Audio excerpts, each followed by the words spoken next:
Hey, what's up, VC? It's Steve again, Harmless Rebel. Time for another hard rock and heavy metal update.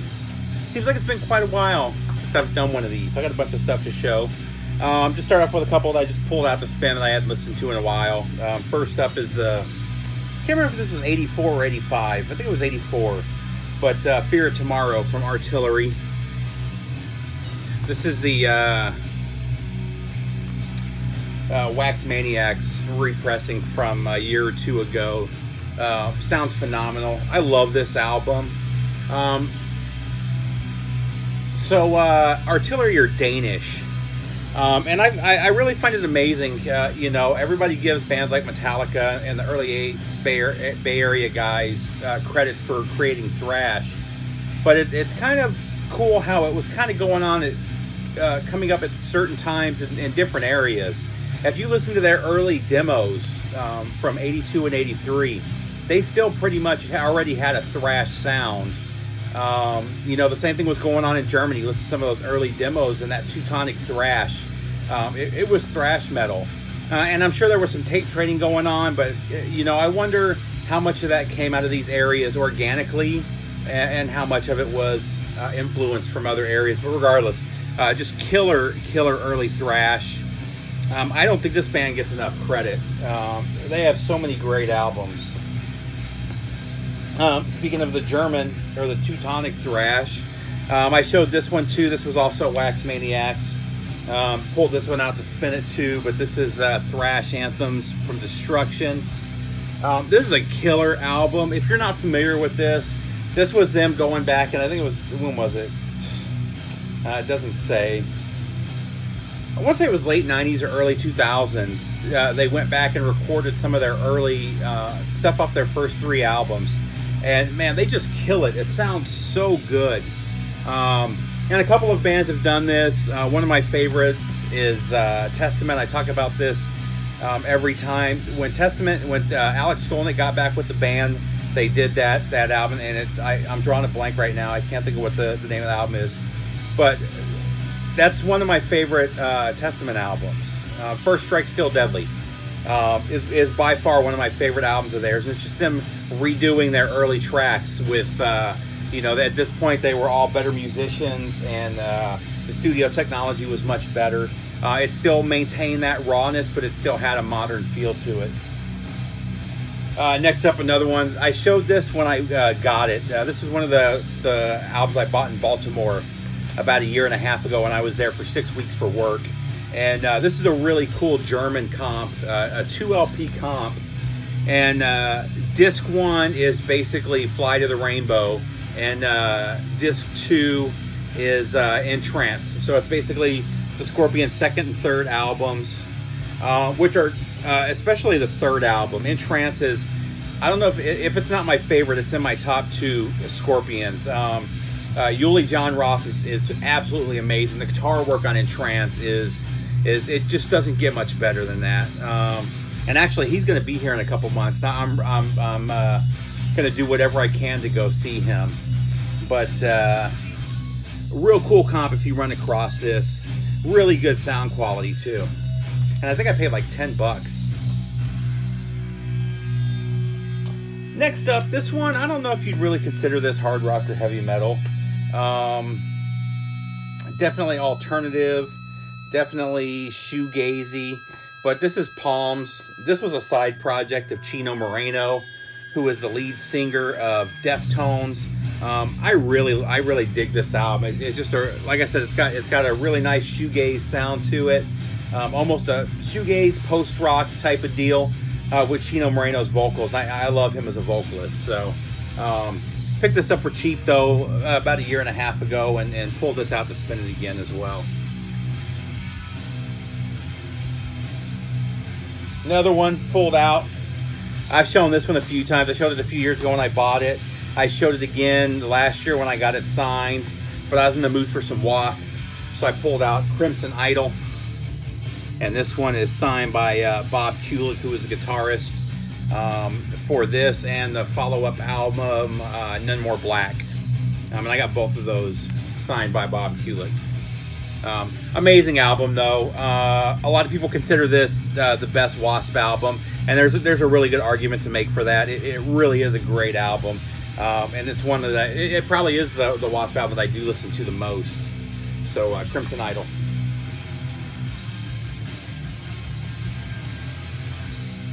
Next up, I was really happy to finally see this get pressed again. I actually just re-released it on CD. It was pressed on CD a few years back in real limited numbers, and the CDs sold out really fast. The CDs were going for about $20, and then I don't remember if this was late last year or the beginning of this year. Stryper decided to press it to vinyl. This is the Rocks Regime demos. This is basically tracks that they released as the Rocks Regime before they became Stryper.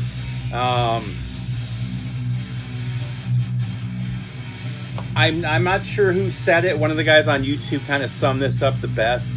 Is a lot of these are basically love songs that they replace the girl with God, and that really is a good way of summing up a lot of the stuff that Stryper does. But they did all of these on different colors. There was no set color. And I ordered a few of these. I ordered one for me, one for a friend, and then one to trade. And they were all on completely different colors. I kept the one that was on green and yellow, just because I thought it kind of matched the cover the best. I also had one that was a different variant of this. It's kind of a similar color, but not the same. And then I also had one that was on clear blue vinyl. But I believe they pressed 1,000 of these, and they sold out within a couple of days. And these things are going for crazy money now. I've seen them going for as high as $100, or selling for as high as $100. But love this album. Like I said, really glad that it finally got it pressed. And it was real limited. They did it for cheap. It was $20 on their website. And they also did a limited repress of 1,000 of the CD as well. And I'm sure that's good. They just posted that, so I'm sure it's going to sell out pretty quick as well. Next up, this is one I've had for a while. I just never got around to spinning it.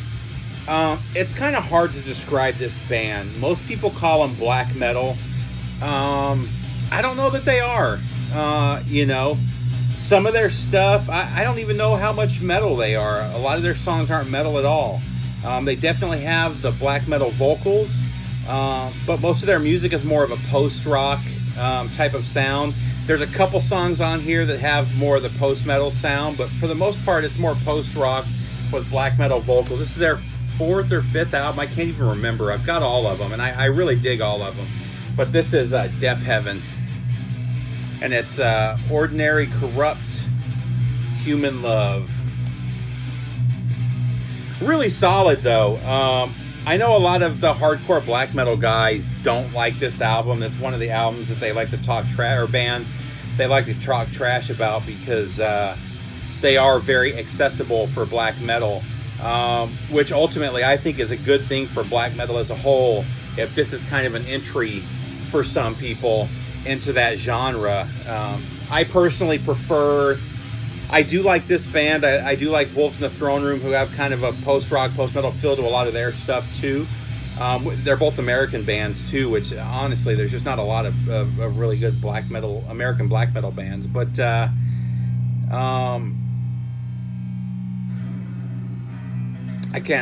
lost track of where I was going with that. But still, really good bands. Really dig them. Worth checking out if you haven't. Next up, I showed this. This is one I picked up when I was in Phoenix.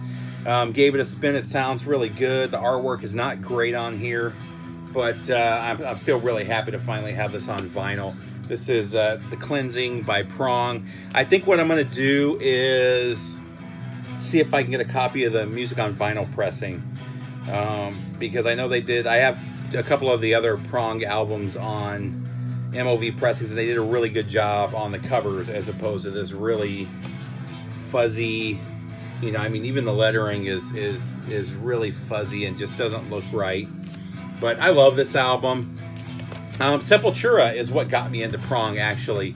There was a 4-song EP, or a split, that came out in 90, I don't even remember. What year was this?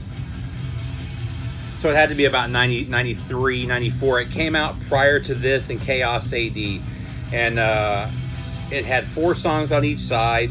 or it had the same 4 songs on each side, but it had Biotech as Godzilla. It had Snap Your Finger, Snap Your Neck. It had Cut Rate. Oh, and then War for Territory. And I bought it because I was a huge Sepultura fan, and it came out a little bit before the album, so I kind of wanted to hear what the new album was going to sound like, and I was blown away. And I was really blown away by Prong as well, and that's what got me into Prong. And from that point, I started buying all their stuff, and I got more. Actually, the follow-up to this is one of my favorite albums. It's an amazing album. But I like their first album. They were a hardcore band into that crossover thrash transition they made on into this era where they went more of a kind of an industrial funk filling metal. So great album though. Next up, just another classic. I've had this on vinyl, or I'm sorry, on CD since it came out. They did this really nice pressing with the lenticular cover on the front, and it just sounds great. But I don't know if you'll even be able to see it. I guess you kind of can right there. But I've seen this pop up. I got it for cheap. I think I paid 15 or 16 bucks for it. It's 3-sided, which I really love. If you're going to do a double LP from an album that was released as a single, do the 3 sides so that you're still getting that extra space for the sound quality, but you're not having to get up every 7 minutes to flip the album. It drives me crazy. I've got one of the Metallica boxes, one of the live boxes that they did. I can't remember which one it is, and they put it on 4 LPs. And had they done it on 3 LPs where you got about 10-12 minutes per side, it would have been perfect. But by stretching it out to that 4th LP, man, every 6 minutes you're getting up, and it just I haven't listened to it since I bought it. Next up, this was a really cool find. The album that everybody loves to hate. I personally love this album. Everybody else can kiss my ass. But this is Theater of Pain from Motley Crue. I found this really cool Japanese pressing. So the locals, Second and Charles, got a whole Japanese collection in. I actually grabbed a few pieces from it. But when they first came in, they had them all priced at like $120 to $200, and they sat there for like a month and a half. And finally, somebody came through and got smart and gave them actual realistic values. And I think I paid like $22 or $23 for this, which had they done that initially, I would have probably bought half a dozen of the albums that they had there if they were legitimately priced, but they weren't. But still, sounds amazing. Just a real nice copy of Theater of Pain. Oh, by the way, in the background, I always forget, this is one of the EPs from Pelican. If you're not familiar with Pelican, they're just a really killer post-metal band. I like pretty much everything that they've released. They were on Southern Lord Records. I don't know what this one is. I don't even see a date. Really good, though. Next up, I was super stoked when Scott told me that these were finally getting a vinyl pressing. Just really killer thrash. I got the CDs a few years ago as gifts from Scott, and I fell in love with both of their albums and their demo, as a matter of fact. So I was really stoked when he told me that Retroactive was going to release these. But this is Testimony of Apocalypse from Sacrament. This one's gotten quite a few spins. I just did the black vinyl on that one. I didn't want to pay. They were charging like $3 or $4 extra if you wanted the vinyl, or if you wanted the colored vinyl, and I wasn't going to pay extra for it.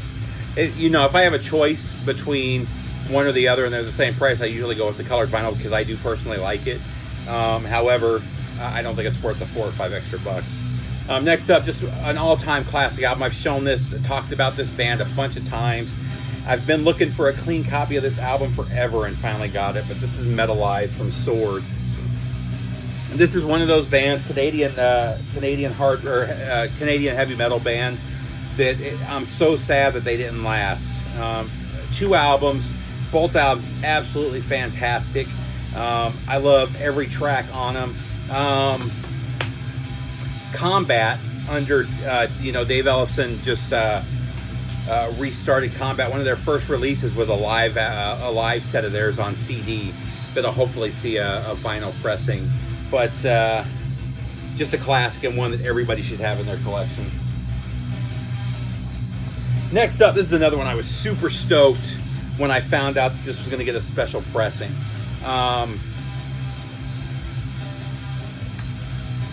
This was Record Store Day, Black Friday, I believe. All I cared about was getting this album. I didn't care about anything else on the list. And then something happened. I was going to be out of town, and there was no way that I could get to Record Store Day. And where I was at, there were no record stores. And so I was pretty disappointed that I was going to miss it. One of my local retailers promised to get me a copy and set it aside for me. And none of his, he ordered like 6 copies, and none of them, he didn't get any. And then I got home later that night for Record Store Day. And went the next morning to one of the stores I hate to go to because they jack up the prices. I've talked about them before. And they happened to have one copy. I paid like $8, $10 more than what everybody else sold it for. But to have it in my collection, it was totally worth it. I absolutely love this album. This was kind of the album that really gave new birth to the goth scene when this came out. But this is Bloody Kisses from Typo Negative. This is the 3 LP set. A lot of people said that they weren't going to buy it because they were just going to buy the MOV pressing. The third LP is worth it in this one. It's got the covers, the cover of the Black Sabbath cover from Nativity in Black, which is absolutely phenomenal. It's got the cover that they did for the not Scream. What was the other? Whatever the other show from that period with that same group of guys, or that same type of movie. I Know What You Did Last Summer. Is that what it is? Something like that. But super stoked to finally have this on vinyl. And it's gone up a little bit. This is one that hasn't gone too crazy. I mean, it was about $45 to get it on Record Store Day. And I think they're going, you can find it for like $60, $65 right now. But just an amazing, amazing album. Next up, this one, it's good. The pressing is not great. There's a little bit more noise in the pressing quality of the pressing that I would like to hear. But it's still cool to have this. I'm a huge fan of this band, and I was really happy. I missed the first pressing of this. It sold out really quick on black vinyl, so they did this limited pressing on this green and black splatter. You can see that it's numbered, and then that's what the vinyl looks like. But this is Metal Church Classics Live. Songs from their first few albums and absolute classics. I mean, you've got Badlands, which is probably their biggest hit, but you've also got Fake Healer, which was another big hit for them. Beyond the Black is great. Gods of a Second Chance. I wish Ton of Bricks was on here. That's the one disappointment. That actually, I take that back. Ton of Bricks, I think, was bigger than Badlands, if I remember correctly, and I'm surprised that it's not on here. But it's still, it's a really great set, and definitely worth having a copy of. Next up, I've shown this before. I showed this back when I first got it. I got this forgetting that I already had an original pressing, but then I got this, and this one sounds way better than the original pressing, surprisingly. I need to get the rest of their albums on vinyl. This is the only one that I have on vinyl, and I ended up with 2 copies of it. This is by far the most underrated thrash band of the 80s. They were probably the most aggressive of the Bay Area thrash bands, and the most mature. Lyrically, they were kind of a step above most of the other thrash bands. But I love everything about this band. This is Game Over from Nuclear Assault. And this was one of the high roller pressings from a couple of years ago. Yeah, 2016. I need to get the rest of those, though. Next up, I've been showing these as I picked them up. This is Mesmerize. This is my second favorite album from System of a Down. When this came out, I played this non-stop. Old School Hollywood and Lost in Hollywood are my favorite songs on here. which is, I mean, those are the last 2 songs on the album. BYOB was the biggest hit, but I prefer those. And Sad Statue was great. Violent Pornography, just a killer album. They did a real good job repressing these. The sound quality's been great on all of them. Next up, another one from Corner. This for years was my favorite Corner album. It's probably Grin now, because now that I'm more into the more progressive stuff, I still like their first few albums. I love everything that Corner ever released. But this, for years, this was my go-to. And this one is Mental Vortex. I've always loved that album cover. That reminded me of Vertigo, but just killer. If you're not familiar with Corner, probably the best of the technical, or the technical thrash band, or progressive thrash, whatever you want to call them. They're back together. I really hope that they record something new. They are touring again. I would love to see them come to the U.S. But one of my favorite bands. This next one, I don't think I've ever shown any grind on any of my videos, and I'm not a huge grind guy. The main grind for me that I listened to was Carcass, which is by far my favorite grind band, death metal band, whatever else you would characterize them as. I couldn't get enough of any of their albums. Reputrefaction, Descansingly Insalubrious was probably my favorite, or Necroticism. Perfect band in my opinion. Even Swan Song, that everybody seems to hate, I absolutely loved. This was the other band I was really into. These guys came along about the same time, but these guys didn't put out a full length. They were popping demos and EPs constantly throughout the late 80s and early 90s. I want to say about 1990 is when they first popped on the scene. And I remember the tape traders trading their EPs, or I'm sorry, their demos, and that's how I heard them. But this was I believe this was this may have been their second release now that I think of it. But what was cool about this band is the singer has this real low voice. And I'm not talking like Chris Barnes, where he was grunting real low. He's got a real bassy voice, and it was kind of cool that they kind of subdued his vocal into the mix. So it was almost like an extra instrument instead of being above the music.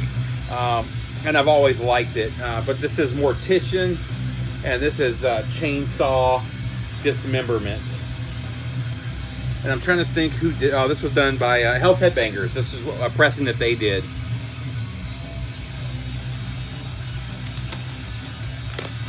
And I love that the way that they use the horror themes and always incorporated the horror clips from the horror movies in their songs. But it came with a huge poster of the cover, and it's on some pretty cool vinyl. Here is the disc 2.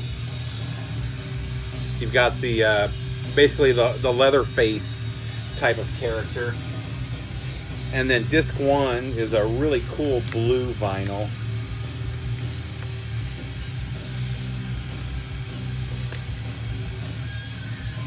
Check this out.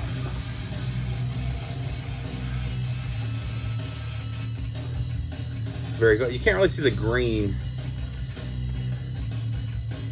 There's like greens and yellows, and it's not showing up on the camera as cool as it looks in person.